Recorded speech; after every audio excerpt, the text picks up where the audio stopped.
Hello, hello, everyone. Welcome to another week of the Max Potential Habits podcast. You know that this is your place to come each and every week for tips, tools, and inspirational interviews to help you optimize your habits so you can thrive in your life and business. And today I am beyond excited to have Dr. Terri Levine on because when I started in this coaching journey, I was doing a whole bunch of research looking for models of coaches, websites, strategies, things that we were doing in the world that were an inspiration to me in the direction that I wanted to go. And I was listening to a podcast and I cannot for the life of me remember what it was, but it was some podcast episode where she was being interviewed and I was like, I love this woman. She is incredible. And so I went to her website, which is www.heartrepreneur.com. And I was just so drawn into her work and the way that she shows up in the world as a powerful coach. And since then, I put it in the back of my mind like, oh, someday I would love to connect with her. And then the way that the universe works in this beautiful way, we ended up on a summit together. And so I reached out and I said, hey, Dr. Terri, you want to hang out with me on my podcast and share some of your wealth of knowledge with my people? And she said, yes. So here we are today. She is such a powerhouse. So she's been helping people do business heart to heart for the last 43 years. She's worked with, I could go on over 6,000 entrepreneurs and businesses, helping them scale. And what I really love is the way that she shows up in this heart-centered way, helping people tap into what they feel connected to and building businesses from that place. And you all know that that's something that I really care about. So we're going to have an incredible conversation. I could read all of her bio. It'll be in the show notes, and we're going to talk about her history and you'll get to learn all about her. But, she's a keynote speaker. She's been on all kinds of really well-known shows, CNN. If you go to her website, you'll see the blast of her, which is awesome. She has several best-selling books. She has a radio and TV show. She's been a keynote speaker in multiple places. So real powerhouse who's going to give you tips and tools and ideas about how you can scale and grow your business from that heart-centered space. So welcome to the show today, Terri. I'm so happy to be with you, Amanda, and I'm so happy we got introduced through a summit. We were meant to be here. That is right. I love that. Thank you so much. Okay. So something I want to start with, because you've been in the biz for so long, and I don't think this will be a hard question for you to answer, and I'm putting you on the spot, but I want to know, what's one quote that is something you live by, like a quote or a mantra? One focus, one goal. My clients hear me say it all day long. One focus, one goal. Ooh, nice. Say more. I want to hear more about that. Well, in my experience, people just have shiny object syndrome, and they're not focused. They're all over the place. So somebody says, okay, I'm a health and wellness coach, and somebody comes along and says, you really should get into these oils. And they're like, oh, oils. And they're over here. And then all of a sudden somebody says, well, I have this weight loss program and you could be a coach for that. And now they're doing all of these different things. Number one, they look scattered. They don't have a message. And number two, that is not how you grow a 7-figure business. I've had 8 of them, all different industries, that help 6,000 people do it. And the common denominator for them and me is one focus, one goal. Super powerful. It's interesting. I think it was my single podcast release this week was talking about the microwave mentality.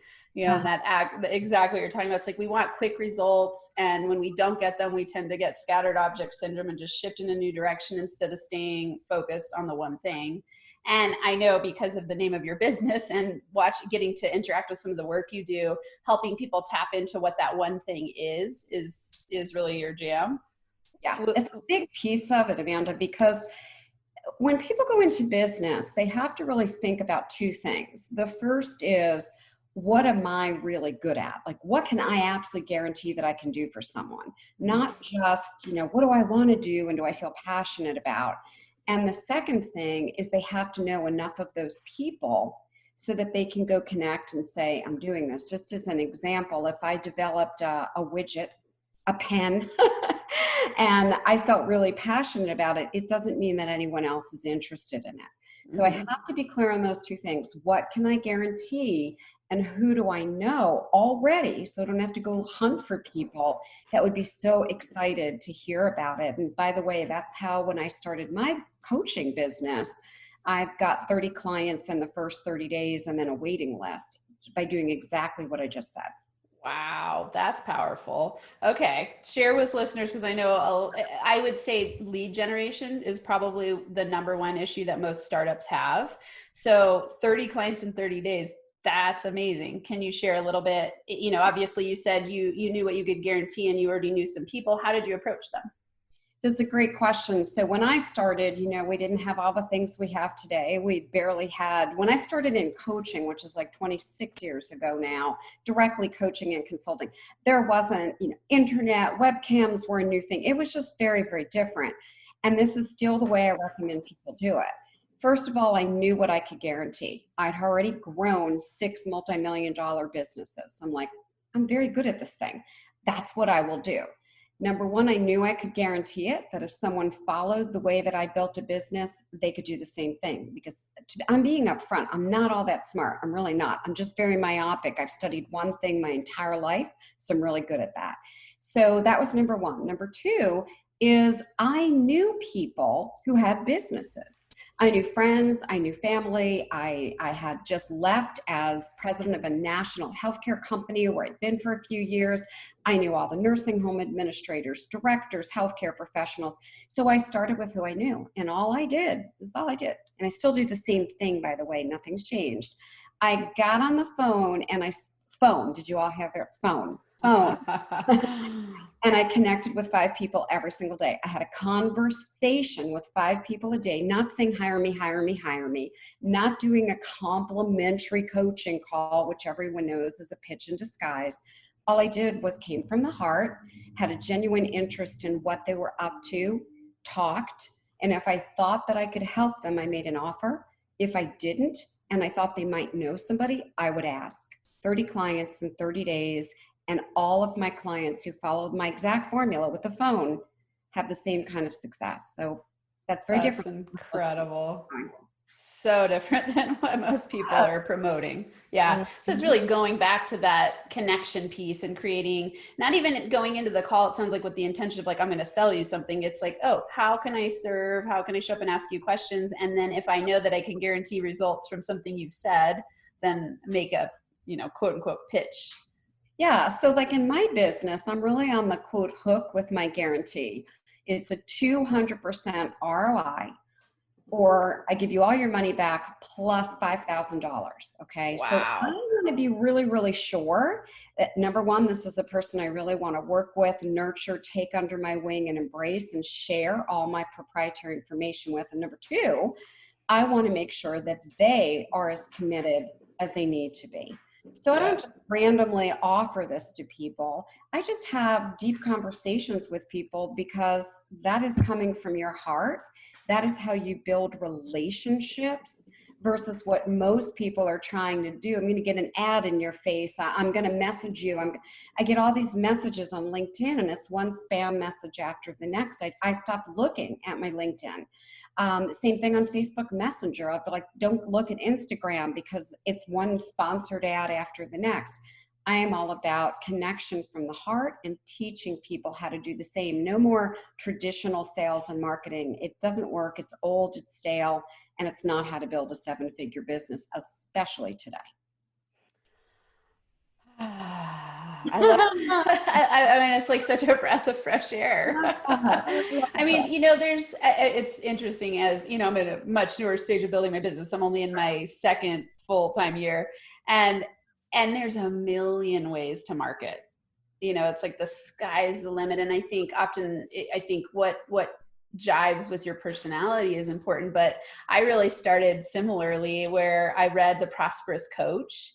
And I was like, yes. And they talk a lot about deep conversations. And it was like, just go have deep conversations with people. And I didn't really know what I was doing as a coach. I think it's interesting that you say start with what you can guarantee, because I would love to hear your take on this or have a conversation around it. Like when you're just starting out in a new industry, and maybe you don't know exactly what you can guarantee. Can you give some advice there? Because that's really how I started. I was like, I know I love to teach. I know I'm great at coaching. I know that I've always been good at helping people, but like, I don't know that I would have said I could guarantee anything when I first started out.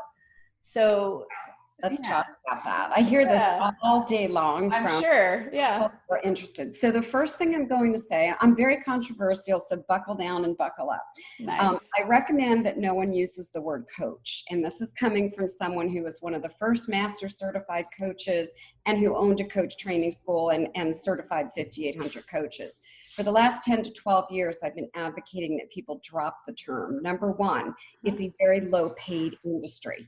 Number two, coaching. Thomas Leonard, who was kind of the founder of coaching, was my first coach. And Thomas Leonard and I had a very deep conversation a few months before he died. He became a friend of mine. I really liked Thomas. And he said, coaching is this big, consulting is this. I recommend you drop the word coach and you call yourself, as I do, I'm a business consultant. Okay, whether your business or your life, you can be a strategist, an advisor, or a consultant. Number one, it's higher paid professions. Number two, the word coach, technically, you are not supposed to give advice. So let me tell you how I came to this. One of the first coaches I invested in, his website said he could help you get corporate contracts, and I was negotiating a contract with General Electric, and I had no idea what I was doing, right? Like none. And so his website said, this is what he does. So I remember the first session, it was $600. I remember to this day, 26 years ago. And I said, okay, here's what General Electric wants. I have to get them something. What do I do? He goes, well, you know the answers. I go, no, that's why I hired you. That's why I paid you $600. If you did know the answers, what would the answers be? I'm like, my answer is this. I'm firing you and I want my money back. Okay. Because if I have the secret, and I'm not willing to give it to you, you really shouldn't pay me. That's my belief. Now, I will use my coaching toolkit with my business consulting, okay? I will bring out that coach's piece when I need to help you find your own answers. But a lot of the time, you just want me to give you the answer, and that's what you pay for. So that's the first piece. The second piece is there has to be something you're willing to guarantee, or quite frankly, no one should hire you. I'm being very honest. If you don't feel like what you do, you could 100% stand behind, I say this with love, please go do something else. Please go do something else. So I also understand when we first start in the industry, we don't have all that much confidence. Believe me, I didn't. I'm like, I don't even know what I'm doing here. All I knew is I knew how to do one thing. I'm going to teach people how to get a lot of leads because I know how to do that. I use a reverse marketing process every single day in all of my businesses. I wake up, people have raised their hands and said, would you help me? And so I said, that I can guarantee. And that's my recommendation. Find something you can guarantee, whether it's building confidence, helping people find the right partner, losing 10 pounds. I don't care what it is. Make sure that you can guarantee it. Does that make sense, Amanda? Absolutely. Yeah. And I like that you in the beginning talked about it as what came into my mind was that imposter syndrome piece. Like when we're starting, it's like, instead of us owning what we can guarantee and going, I know I can guarantee this, instead doubting yourself because you don't necessarily have the evidence behind you in a way that you think makes sense yet.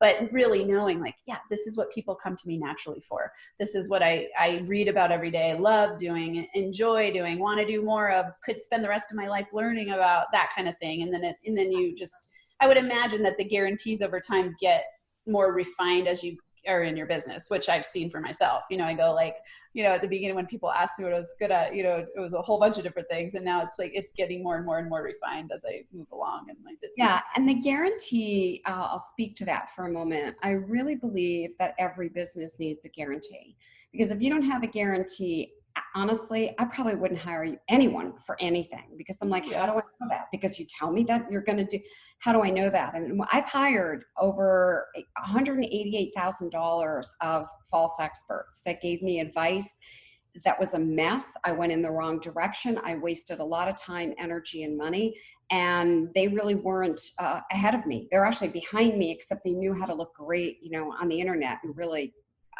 claim that they did something. So what I say to people is, create a guarantee that you can stand behind. It doesn't have to be the massive financial one like mine is. It can be, I'm going to help you go from here to here.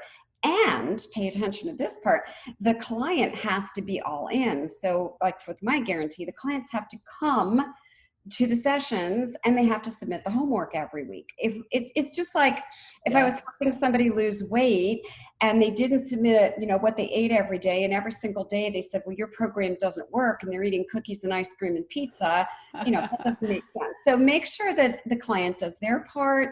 Doesn't have to be massive. It really does help people say yes, and it helps build credibility and trust. Yeah, this is such a valuable conversation.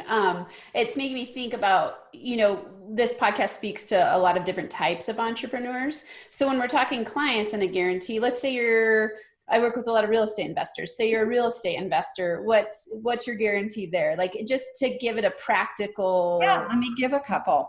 Yeah. So one realtor that I work with over 444 different industries. So I figured, yeah. One of the realtors that I've worked with, the guarantee is I will sell your house in 180 days guaranteed, or I will buy it. Another guarantee from one of my clients is I will sell your house for 25% more than the asking price, or I will make up that difference. Okay, now these are clearly realtors who have a track record, tremendous experience, and they feel that 100% they can make these things happen. And I do say to people, don't use a guarantee going, well, I don't know if I can really do that. They are confident that they can do that. So we help, when I'm working with someone, I really help find out what is it specifically that you do, number one, that is different from everybody else. A realtor is a realtor is a realtor. Why you? You have to say and do something so completely different that you stop me in my tracks, you interrupt me, and I go, now, wait a minute. If I'm selling my house, I'm going to use this person. I wouldn't be smart to use anyone else. Make sense? Mm-hmm. Yeah, absolutely. Yeah. What it makes me think of is claiming your gifts and articulating it in a way that other people can understand, which causes you to really know who your target market is, but also know what you bring to the table for your target market, which is what makes the magic of marketing work. Yeah, so I call this a core unique positioning statement, core unique. So it's not an elevator pitch, right? Because if I meet you at an event and I say, what do you do? I'm a realtor and I help you get your house sold, whatever, you're another realtor. Or, I'm a coach and I help people go from point A to point Z. Well, what the heck is A? What's Z? And doesn't every coach do the same? So if I met you at a networking event or whatever it is, online or offline, or you send me an email, it's in your signature file or your social media header, whatever it is, and it says something like, I grow your business 200% guaranteed, or I pay you if you fail. That is a core unique positioning statement. And if you can tell specifically who you help, right? So one of my clients, she's a naturopath. We just formulated this the other day. And she says, I help women between the ages of 30 and 50 who are starting to gain weight and are frustrated and want to take it off fast with my 10 pounds in 30 days program guaranteed. Okay. Now she's telling you who she helps and what the result is, as well as the frustration. So if I'm in that audience, my head turns and I go, now let me look at her. If I'm not that target market, I go away. And that's what you want. You want to sort, sift, and separate. So the right people, this is reverse marketing, raise their hand and go, tell me more about that weight loss program, or tell me more about how you'll sell my house. So powerful. So you said reverse marketing because, and what I think you're saying, I'm sure you can clarify, is that usually it's cast the wide net and kind of hopeful, try to reach everyone and then hope you get the few. Instead, you're like, okay, I want to actually have the few that are interested in what I want come to me through being clear with what my positioning is. There's two pieces to reverse marketing. And the first, you just nailed it and said it beautifully. Most people are just marketing all over the place. I work with men. I work with women. Well, that's ridiculous. We can't, even if we wanted to have guys know who you work with. So you want to go narrow and deep, a small, small, small niche of people. The second thing is reverse marketing uses 77 different strategies. You get to pick whichever one or two you want. You don't need to use more.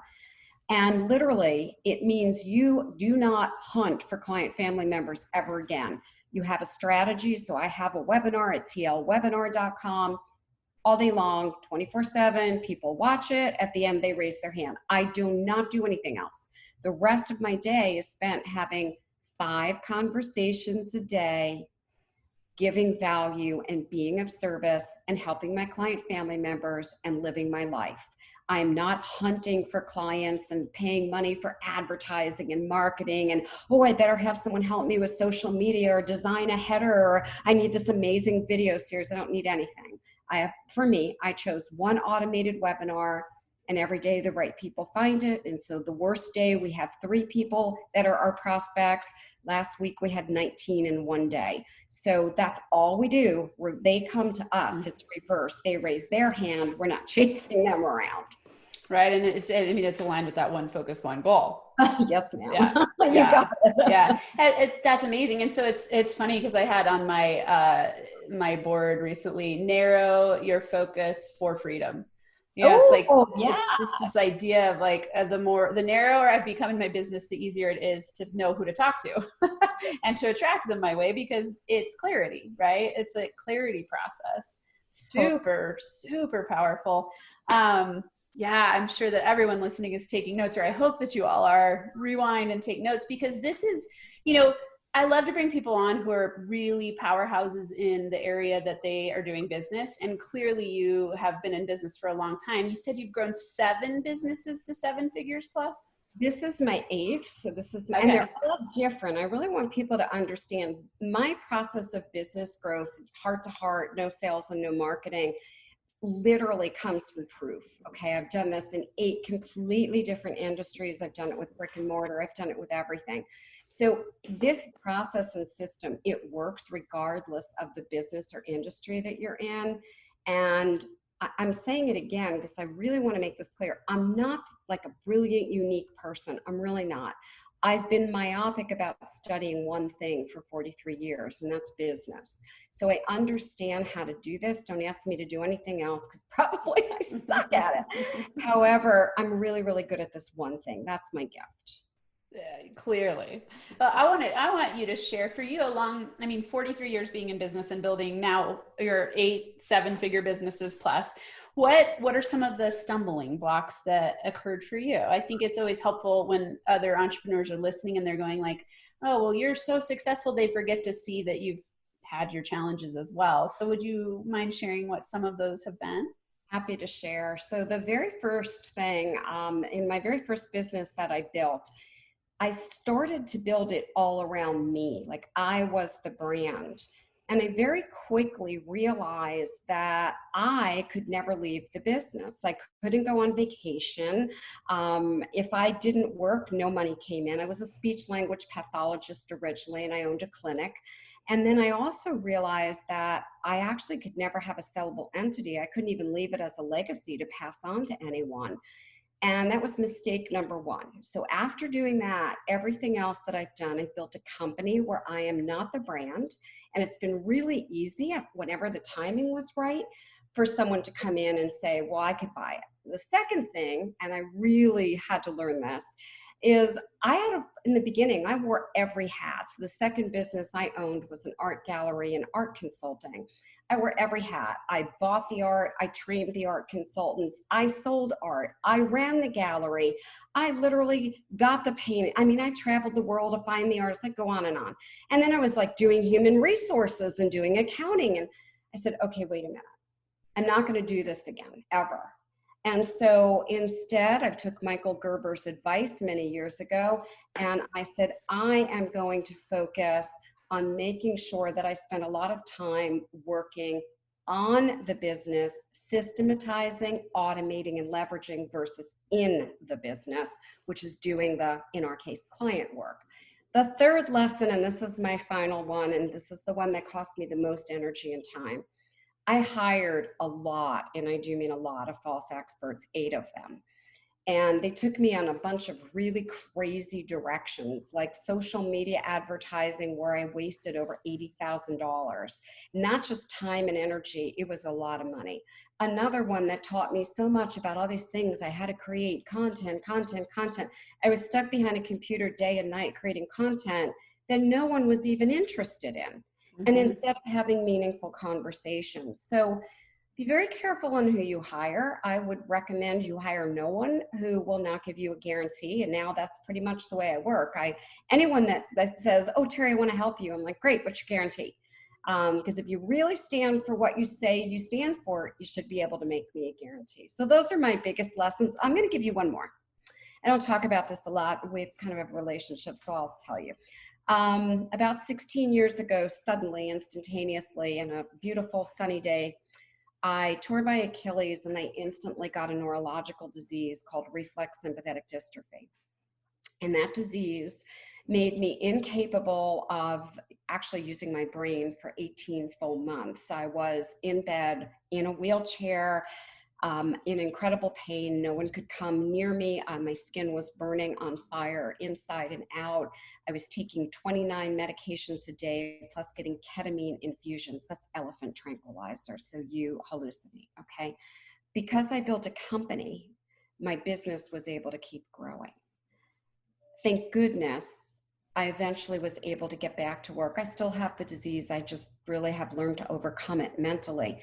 So what I want to say to people is build a company and not a business, and do it immediately, because you never know, God forbid, what may happen or what you may choose in the future. That was the biggest stumbling block that I ever had. Wow. Thanks for sharing all of those. And I mean, I think it's so valuable for people to understand the twists and turns along the way, and then hear from someone who's, it's like, if we can learn from you, we don't need to make the same mistakes, or, I don't even know if I like the word mistakes, but we don't have to learn the same lessons in the same way.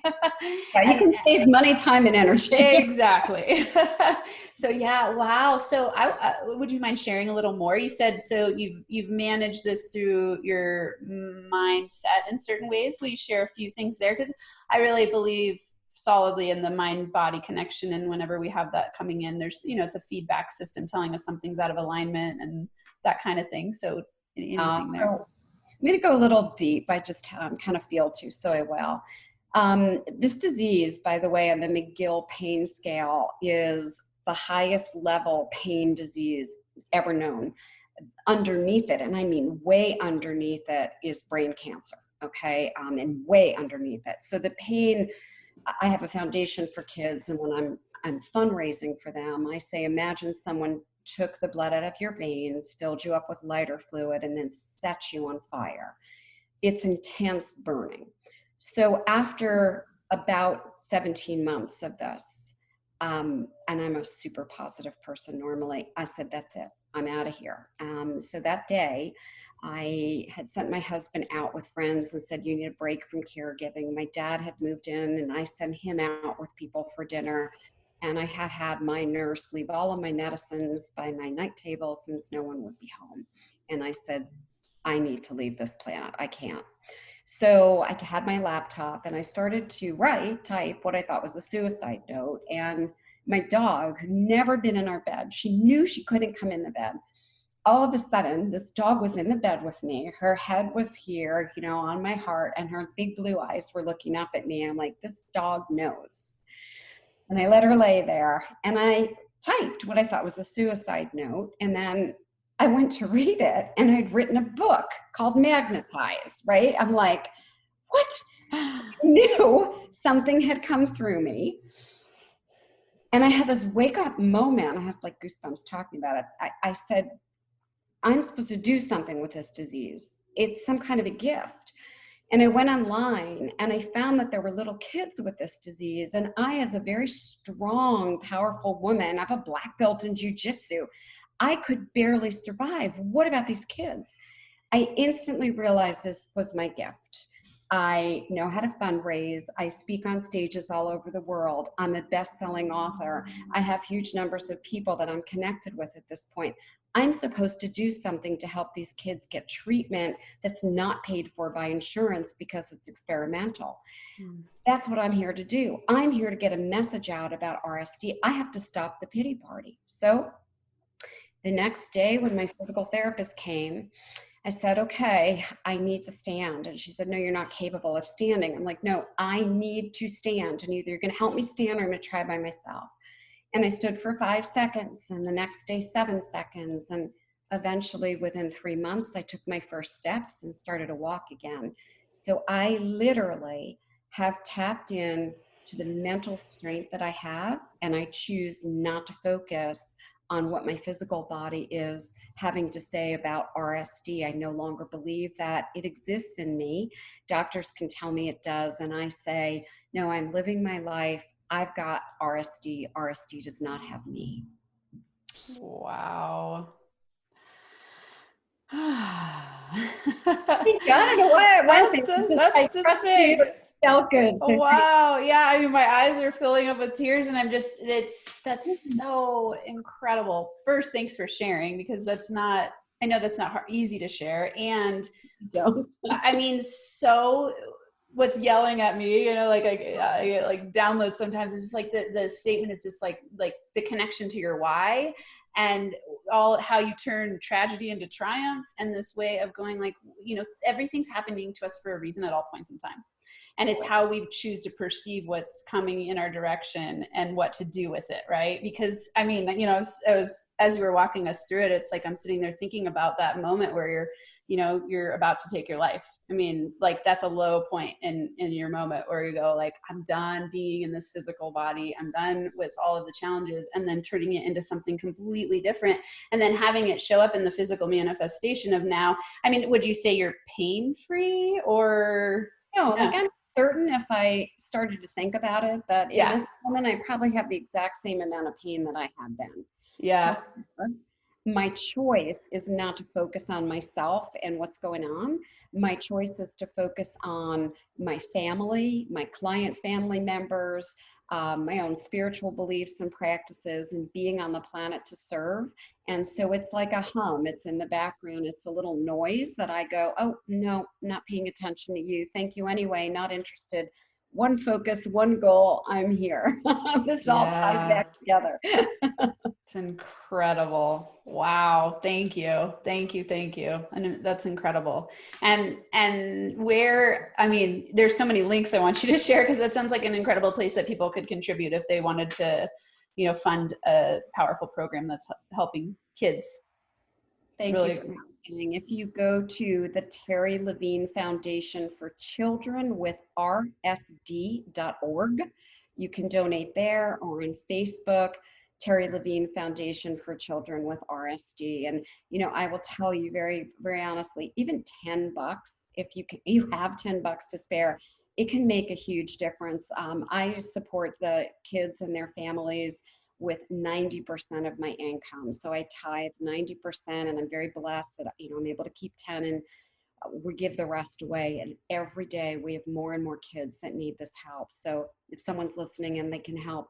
Wow. Difference. Yeah. Wow. Incredible. And that makes me think about the power of building a business that you love and the impact and income you get to make.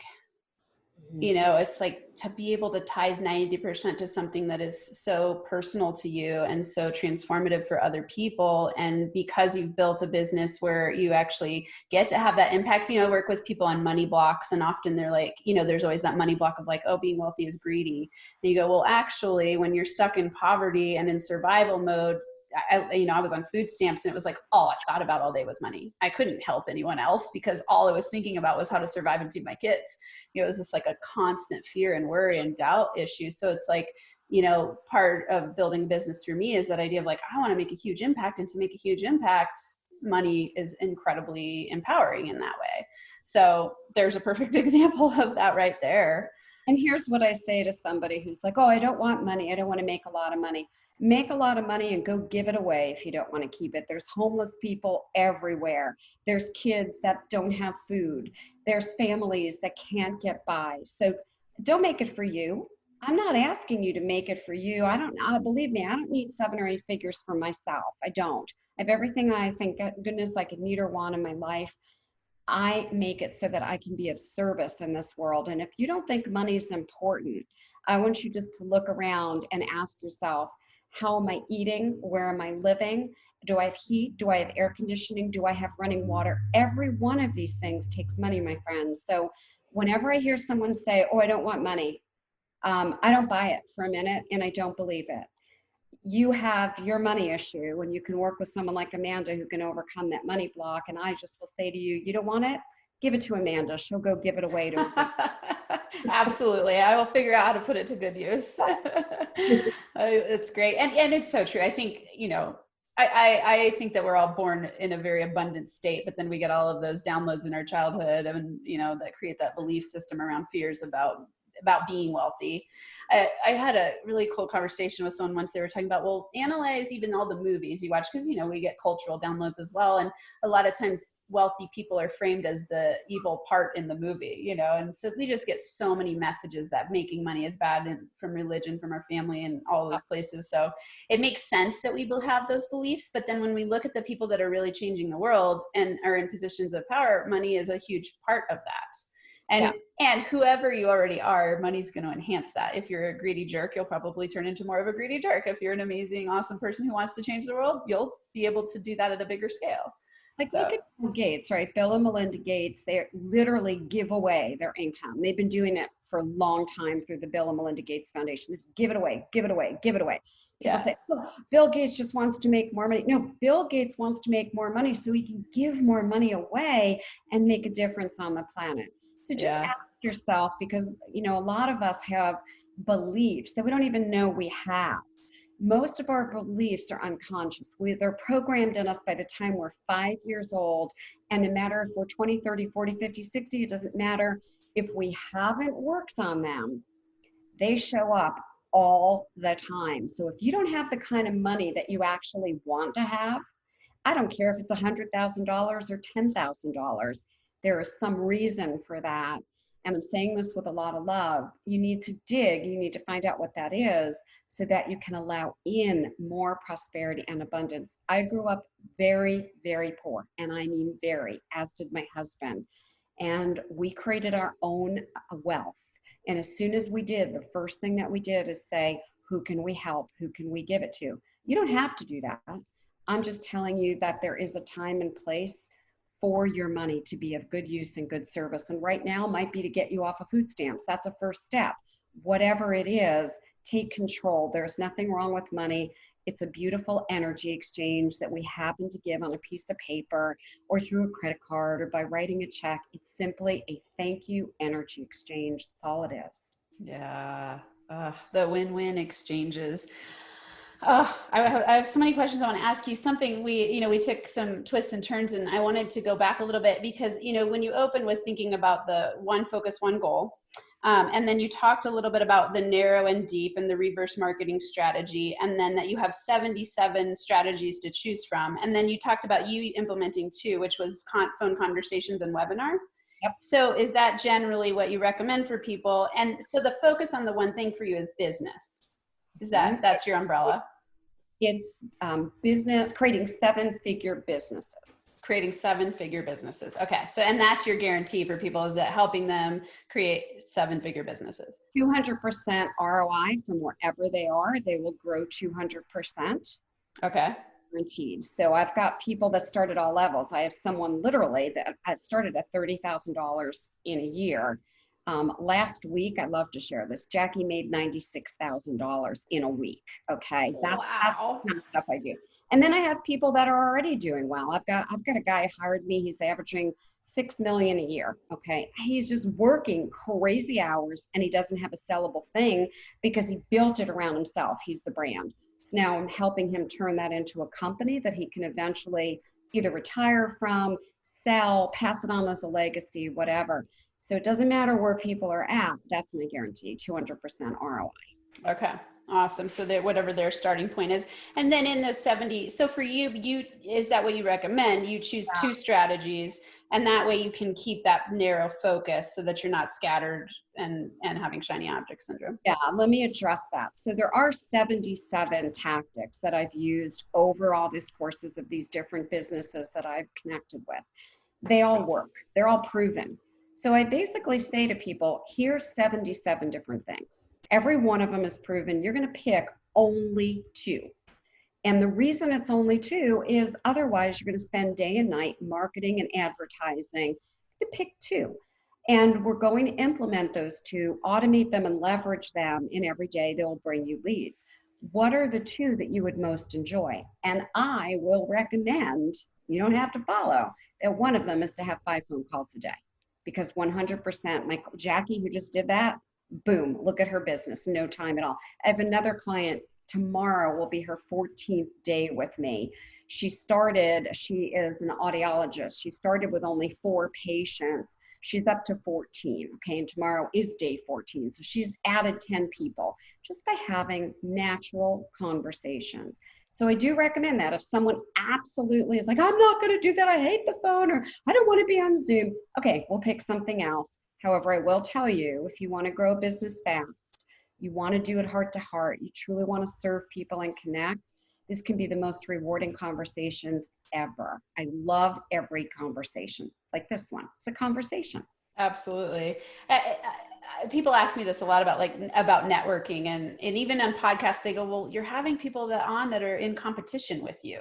And I'm like, well, no, there's plenty to go around, and it's a powerful conversation that we get to share. Someone who's going to jive with you in your business might jive with me differently. And it's about sharing the wealth of knowledge that we have and just connecting and having those conversations. So, on my strategies with networking and doing Zooms with people, that's always it. I don't, at first, I used to go in almost with this desperation of like, I got to get a client, I need a client now. And now I go in and I'm like, who knows what will happen with this conversation? And sometimes it turns into a client. Sometimes it turns into a podcast interview. Sometimes it turns into a friendship. Sometimes it just, who knows? And so I think it's that idea of building connected quality relationships and thinking about the power of your net worth lies in your network and just expanding in that way. I'm curious, when you tell people to have those conversations, what do you have them open with? Like if they're uncomfortable doing that, what are some tips for people listening that they can take away? I teach people a 5-question proprietary framework, and I'll teach just one of the 5 questions. Awesome. And the question is, what is working? So, hey, Amanda, I'm so glad to be with you and to connect. So, what's working in your business and in your life? Versus what most people start talking about, all their problems and this is going wrong. And I am very similar to you. I totally believe in abundance. No one's in competition with everyone. We're in co-opetition. We cooperate. That's all. People are going to resonate with certain people. On my television show, my radio show, and my podcast, I constantly have on other business experts. Why? First of all, they may do things different than me. They may target something different. Somebody who's my client may also want to be their client. One of their clients may also want to be my client. Somebody may want them and not me, or me not. I could care less. I never compete with anyone for anything. And then the second point that you made about just have conversations and you don't know where they're going. About 4 years ago, I picked up the phone and had a conversation, and the gal was just trying to get me off the phone. I really liked her, but I could tell she just had no time for me. So about 2 months later, I met her at a live event, and I teased her and I said, you wanted to make no time for me, and I wanted to have a relationship with you. And she said, well, buy me lunch. I said, okay. Well, we sat down, we had lunch.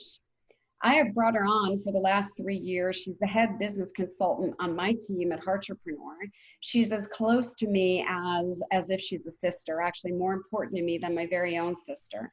So I make a point of having conversations for the sake of having conversations with absolutely no agenda and no outcome. However, if I like someone, I don't just walk away from them. So, I'm going back to high school days. I've married to the same man for 41 years. and I chased him. I met him when I was 16, and when I was 17, I'm like, I want him. I chased him, and I was persistent. So I'm the people that you really want to connect with, and just keep reaching out to them. Yeah. I that's so valuable, because I like what you're saying, like in my cold market, that it's like maybe someone comes in like, oh, let's have a get to know you, Zoom. I won't go in with an agenda, but then it's like someone like you, right? I was like, oh, I am messaging her and I want her on my podcast because I need to know her because she's amazing. So it's like sometimes that intentionality, you can be much more directed. Such a great story about your husband. It's funny. I was married for 15 years. And the first day I met him, I was 13. And I walked down into my basement and he was hanging out with my brother, and I was like awestruck. And I walked back upstairs and I told my best friend, I was like, I'm going to marry the man that's downstairs. And you were 13. Oh my gosh. Super funny. Yeah. Yes. And we're best friends now. We're not married anymore, but really good friends. This has been an incredibly rich and rewarding conversation. Thank you so much. I would love to hear what your top 3 max potential habits are that you think got you where you are today. So the very first one is every single day I start my day with breathing, and I do what's called transformational breathing. You can go to YouTube, watch videos on it every single day, no matter what. So instantaneously, I'm at peace. I'm not thinking, what do I have to do today? Where do I have to? I'm quickly at peace. I'm very centered, and I'm very present in the moment, not thinking about what happened in the past or what might happen tomorrow, because I may not be here tomorrow. So that's the first thing. The second thing that I do every single day is I read. I'm an avid reader and I want to learn. So I read something every day, whether it's an article, whether it's a short book, whether it's 20 pages of a book, doesn't really matter. I read and I learn, and I'm a very consistent, conscious learner. The third thing that I do every single day, even if I'm a high pain day, I move my body. I go for a walk and breathe in nature every single day. I make sure that I feel gratitude that my body is my house, and I'm going to take the best care of my body possible. Those 3 things for me literally help me with one focus, one goal, and living the most delicious life that I possibly can and helping others. Thank you. I love hearing people's, there's often a wide variety of habits that people say, but then there's also a lot of overlap. And I think it's often the simplest habits that keep us aligned to do our work in the world and to do what we love every day. And, I can't wait. I haven't heard specifically of transformational breathing, so I'm definitely going to look it up. I mean, I do meditation every day, but that sounds amazing. It is. So I used to do meditation, and then I learned transformational breathing, and it's kind of a combined process. It is the coolest process ever. I've taken like 10 different breathing courses along my life, and every one of them felt forced. When I learned transformational breathing, I can honestly say it's like the most Zen moments I've ever had in all the years I've been on the planet meditating and breathing. You're going to love it. We'll have to talk about it. Yeah. Oh, I can't wait. I'll definitely try it out. I'm always interested in new modalities, and I'm newer to meditation. I used to be really resistant. I'd say, oh, my running is my meditation. Oh, my yoga is my meditation. And now I'm like, no, my meditation is my meditation. Yeah. But I love learning different ways of doing it. So I can't wait to check it out. Thank you so much for being here. Share with listeners. I know they're going to want to connect with you. So we all know that you have amazing webinars, because that's one of your tactics that you use. And I have watched one, and it's funny because I have notes on it from like when I very first started, and it informed me in big ways. So it's just so cool that you're here. And so share with listeners where they can find you. So really do watch the webinar, because it's educational. It's not a sales pitch in disguise. And it's my initials for Terri Levine, tlwebinar.com. And I also have 4 videos that literally teach you how to generate leads the same way that I do. And that is at theultimatebusinessgrowthsystem.com. You will get these 4 videos that will teach you 4 techniques that literally you can apply instantaneously and start to get leads. So I hope that people will do that. I want to help other people, and that's what I'm here to do. That's wonderful. Thank you for sharing that. And that, would you say, is for who? That is it for all types of entrepreneurs? Any type of business that says we want more qualified prospects every day, raising their hand and becoming interested. Okay. This is how we do it and no matter what business, it works in every business. Awesome. Wonderful. Thank you. Super rewarding. I could pick your brain all day and chat with you all day and connect. I love it, love it, love it. Thank you for being here, taking the time to share your knowledge with the Max Potential Habits community. Really valuable. Thank you. Bye, everybody. All right, everyone. Thank you so much again for being here this week. I know you got a lot out of that because I did, and I love bringing people to you that share their wealth of knowledge and are willing to create those win-win relationships. Definitely check Terri out, tlwebinar.com and Heartrepreneur.com, all kinds of good resources. An incredible person, obviously. You can see that and hear that. And I hope that you all have an incredible Max Potential week where you thrive and feel alive and step into your heart and focus on the one focus and the one goal to get you where you want to go in your life and business. I'll be back next week. Thanks so much for listening to this episode of the Max Potential Habits podcast. If you're liking what you've heard, it would be so incredibly awesome if you would subscribe to the channel and leave a 5-star rating and a written review.